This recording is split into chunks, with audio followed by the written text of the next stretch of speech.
नमस्ते बच्चों, आज समास व्याकरण में हम पढ़ेंगे समास। समास का पहला रूप हमने पढ़ लिया था, पहला यानी कि भेद अव्ययीभाव समास। आज हम दूसरा भेद पढ़ेंगे, तत्पुरुष समास। तत्पुरुष समास में देखिए, विभक्तियों से युक्त समास को तत्पुरुष समास कहते हैं। अर्थात अब इसमें हम इसकी विशेषताएं पढ़ेंगे। देखिए, पहला है तत्पुरुष समास में उत्तर पद प्रधान होता है। दूसरा, तत्पुरुष समास में द्वितीया से सप्तमी विभक्ति का लोप होता है। तीसरा, तत्पुरुष समास में पूर्व पद में जो विभक्ति होती है प्राय उसी के नाम से ही समास का नाम होता है। चौथा, तत्पुरुष समास के दो भेद होते हैं, पहला व्यधिकरण और दूसरा समानाधिकरण तत्पुरुष समास। अब इसके उदाहरण देखिए। पहला है कृष्णम श्रितः, तो इसका समास शब्द होगा यानी कि सामासिक शब्द होगा कृष्ण श्रितः। अब देखिए, यहाँ पर कृष्णम श्रितः दिया हुआ है, तो यहाँ पर हमने इस विभक्ति का लोप कर दिया है। आप अगर ध्यान से देखेंगे तो ये बहुत सरल है। देखिए, कृष्णम श्रितः, तो केवल हमने अनुस्वार अर्थात मैं को यानी कि द्वितीय विभक्ति को हटा करके सीधे ऐसे लिख दिया कृष्ण श्रितः।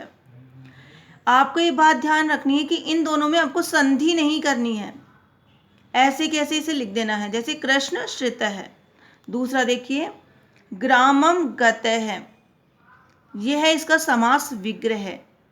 अब इसका समासिक शब्द हमने बनाया है ग्राम गतः।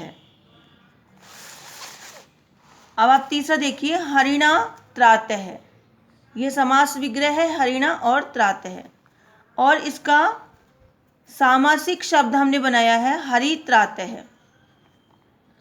इसका केवल मूल शब्द हमने लिख दिया है हरित्रातः, यानी कि तृतीय विभक्ति को हमने यहाँ से हटा दिया है।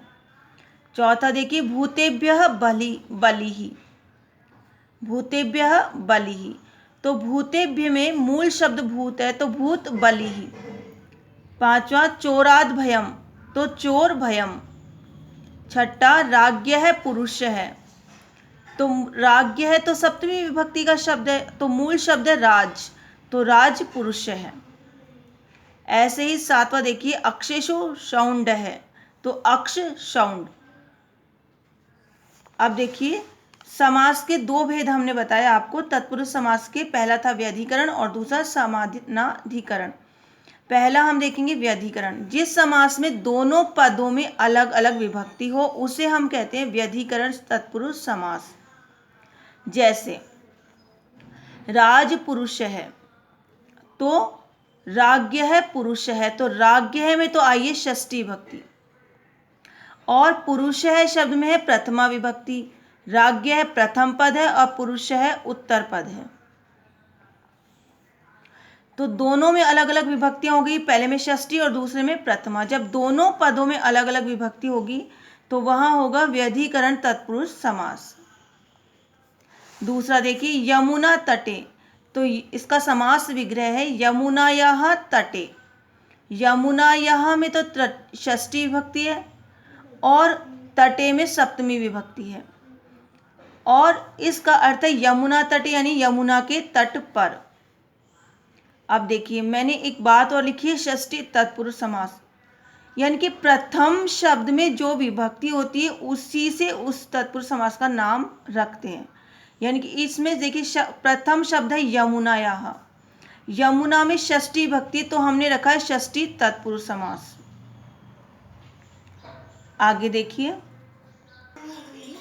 अब आगे देखिए, इसमें व्यधिकरण समास के 6 भेद होते हैं, द्वितीय तत्पुरुष, तृतीय तत्पुरुष, चतुर्थी तत्पुरुष, पंचमी तत्पुरुष, षष्ठी तत्पुरुष और सप्तमी तत्पुरुष।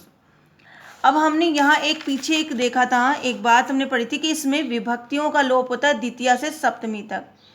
अब द्वितीय से सप्तमी तक जो विभक्तियों का लोप होता है, यानी कि प्रथम शब्द जिस विभक्ति का होगा उसी का उस नाम हम रखेंगे। तत्पुरुष समास का वैसे ही नाम रखेंगे, जैसे द्वितीय विभक्ति प्रथम शब्द में, जैसे मैंने आपको यहाँ बताया ना यमुनायाः तटे, तो यमुना शब्द में षष्ठी थी तो षष्ठी तत्पुरुष नाम रखा।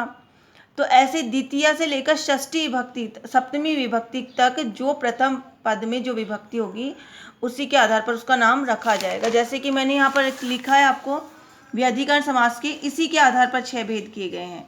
तो द्वितीय, तृतीय, तृतीय, जब तृतीय विभक्ति थी प्रथम शब्द में तो तृतीय तत्पुरुष हो जाएगा। जब चतुर्थी विभक्ति होगी तो चतुर्थी तत्पुरुष। जब पंचमी विभक्ति होगी तो पंचमी तत्पुरुष, षष्ठी होगी तो षष्ठी तत्पुरुष और सप्तमी होगी तो सप्तमी तत्पुरुष। अब देखिए समानाधिकरण तत्पुरुष समास। जिस तत्पुरुष समास में दोनों पदों की विभक्ति समान हो उसे समानाधिकरण तत्पुरुष समास कहते हैं। जैसे कृष्ण सर्प है तो कृष्ण है सर्प है, ये प्रथम पद और ये द्वितीय पद। अब प्रथम पद में भी प्रथमा विभक्ति है और द्वितीय पद में भी प्रथमा विभक्ति, तो दोनों पदों में क्या है, समान विभक्ति है। तो जब दोनों पदों में समान विभक्ति होगी तो वहाँ होगा समानाधिकरण तत्पुरुष समास। इसके आप और भी उदाहरण लेकर के उनका समास विग्रह कर सकते हैं और समास विग्रह वाले पदों को लेकर समासिक शब्द बना सकते हैं।